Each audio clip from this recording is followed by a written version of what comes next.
Lagyan ko ng salamin. Bumalik-balik yung kulay, nilagyan ko. Ayan.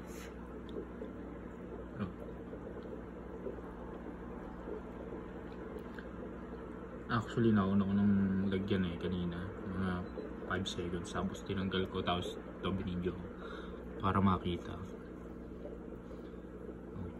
Maliksi naman siya pero palagay ko lalaro-laruin ko para yung mata niya parang normal na tao lang, di ba?